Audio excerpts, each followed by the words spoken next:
All of the events you have experienced in your lifetime up to this moment have been created by your thoughts and beliefs from the past. Let's not look back on our lives with shame. Look at the past as part of the richness and fullness of your life. Without this richness and fullness, we would not be here today.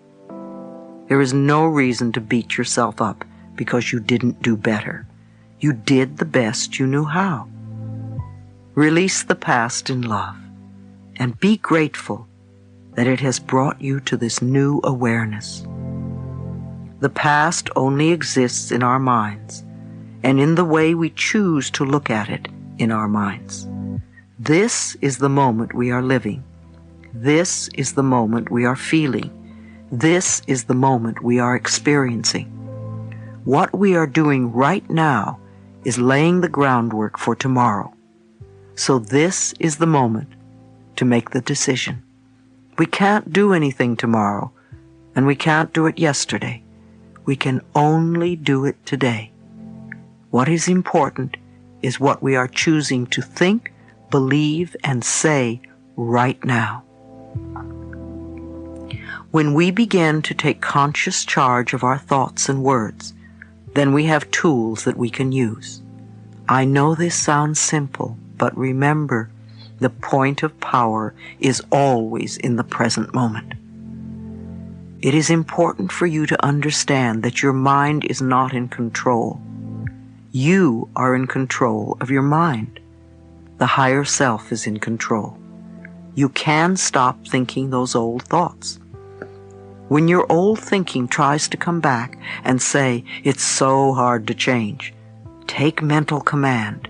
Say to your mind, I now choose to believe it is becoming easy for me to make changes. You may have this conversation with your mind several times before it acknowledges that you are in charge and that you really mean what you say. Imagine that your thoughts are like drops of water. One thought or one drop of water does not mean very much.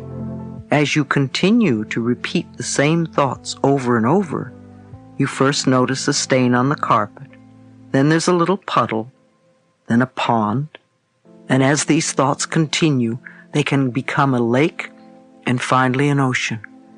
What kind of ocean are you creating? One that is polluted and toxic and unfit to swim in? Or one that is crystal clear and blue and invites you to enjoy its refreshing waters? People often tell me, I can't stop thinking a certain thought. I always reply, yes, you can. Remember how often you have refused to think a positive thought? You just want to tell your mind that that is what you are going to do. You want to make up your mind to stop thinking negatively. I'm not saying that you have to fight your thoughts when you want to change things. When the negative thoughts come up, simply say, thank you for sharing. In that way, you are not denying what is there, and you are not giving your power over to the negative thought. Tell yourself that you are not going to buy into the negativity anymore. You want to create another way of thinking. Again, you don't have to fight your thoughts. Acknowledge and go beyond them. Don't drown in a sea of your own negativity when you can float on the ocean of life. You are meant to be a wonderful, loving expression of life. Life is waiting for you to open up to it, to feel worthy of the good it holds for you. The wisdom and intelligence of the universe is yours to use. Life is here to support you. Trust the power within you to be there for you. If you get scared, it is helpful to become aware of your breath as it flows in and out of your body. Your breath, the most precious substance of your life, is freely given to you. You have enough to last for as long as you shall live. You accept this precious substance without even thinking. and yet you doubt that life can supply you with the other necessities. Now is the time for you to learn about your own power and what you are capable of doing. Go within and find out who you are. We all have different opinions. You have a right to yours, and I have a right to mine. No matter what goes on in the world, the only thing you can work on is what is right for you. You want to get in touch with your inner guidance because it is the wisdom that knows the answers for you. It's not easy to listen to yourself when your friends and family are telling you what to do. Yet all the answers to all the questions you are ever going to ask are within you now. And every time you say, "I don't know," you shut the door to your own inner wisdom. The messages you get from your higher self are positive and supportive of you. If you start getting negative messages, then you are working from ego and your human mind level, and even perhaps your imagination. Although positive messages often come to us through our imagination and our dreams. Support yourself by making the right choices for you. When in doubt, ask yourself, is this a decision that is loving for me? Is this right for me now? You may make another decision at some later point, a day, a week, or a month later. But ask yourself these questions in each moment. As we learn to love ourselves and trust our higher power, we become co-creators with the infinite spirit of a loving world. Our love for ourselves moves us from being victims to being winners. Our love for ourselves attracts wonderful experiences to us. Have you ever noticed that people who feel good about themselves are naturally attractive? They usually have a quality about them that is just wonderful. They are happy with their lives. Things come to them easily and effortlessly. I learned a long time ago that I am a being of oneness with the presence and power of God. Knowing this, that the wisdom and understanding of Spirit resides within me, and I know that I am, therefore, divinely guided in all my dealings with others. Just as all the stars and planets are in their perfect orbit, I am also in my divine right order. I may not understand everything with my limited human mind. However, on the cosmic level, I know I am in the right place at the right time, doing the right thing. My present experience is a stepping stone to new awareness and new opportunities. Who are you? What did you come here to learn? What did you come here to teach? We all have a unique purpose. We are more than our personalities, our problems, our fears, and our illnesses. We are far more than our bodies. We are all connected with everyone on the planet and with all of life. We are all spirit, light, energy, vibration, and love. And we all have the power to live our lives with purpose and meaning. Chapter 2, Following My Inner Voice. The thoughts we choose to think are the tools that we use to paint the canvas of our lives. I remember when I first heard that I could change my life if I was willing to change my thinking. It was quite a revolutionary idea to me. I lived in New York and discovered the Church of Religious Science.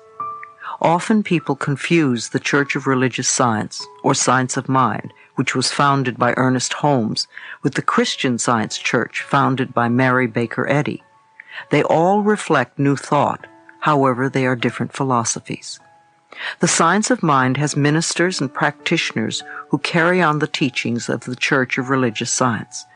They were the very first people who told me that my thoughts shaped my future. Even though I didn't understand what they meant, This concept touched what I call the inner ding within me, that place of intuition that is referred to as the voice within. Over the years, I've learned to follow it because when that ding goes yes, even if it seems a crazy choice, I know that it is right for me. So these concepts struck a chord in me. Something said, yes, they are right. And then I began the adventure of learning how to change my thinking. Once I accepted the idea and said yes to it, I went through the hows. I read a lot of books, and my home became like many of yours, filled with masses of spiritual and self-help books. I went to classes for many years, and I explored everything related to the subject. I literally immersed myself in New Thought philosophy, a new way of thinking. It was the first time that I had really studied in my life. Up until then, I didn't believe in anything. My mother was a lapsed Catholic, and my stepfather was an atheist. I had some strange idea that Christians either wore hair shirts or were eaten by lions, and neither appealed to me. I really delved into science of mind, because that was an avenue that was open for me at the time, and I found it really wonderful. At first it was sort of easy. I grasped a few concepts, and I started to think and talk a little bit differently. In those days I was a constant complainer and full of self-pity. I just loved to wallow in the pits. I didn't know that I was continually perpetuating more experiences in which to pity myself. But then again, I didn't know any better in those days. Gradually, I found that I was no longer complaining quite so much. I started to listen to what I said. I became aware of my self-criticism, and I tried to stop it. I began to babble affirmations without quite knowing what they meant. I started with the easy ones, of course, and a few small changes began to take place. I got the green lights and the parking places, and boy, did I think I was hot stuff. Wow, I thought I knew it all, and I very soon became quite cocky and arrogant and dogmatic in my beliefs. I felt I knew all the answers. In hindsight, it was really my way of feeling safe in this new area. When we start to move away from some of our old rigid beliefs, especially if we've been previously in total control, it can be very scary. It was very frightening for me, so I would grasp onto whatever would make me feel safe. It was a beginning for me, and I still had a long way to go. And I still do. Like most of us, I didn't always find the pathway easy and smooth, because just babbling affirmations didn't work all the time, and I couldn't understand why. I asked myself, what am I doing wrong? See, immediately I blamed myself. Was this one more example of me not being good enough? That was a favorite old belief of mine. At the time, my teacher, Eric Pace, would look at me and refer to the idea of resentment. I didn't have the faintest idea what he was talking about. Resentment? Me? Surely I didn't have any resentments. After all, I was on my pathway,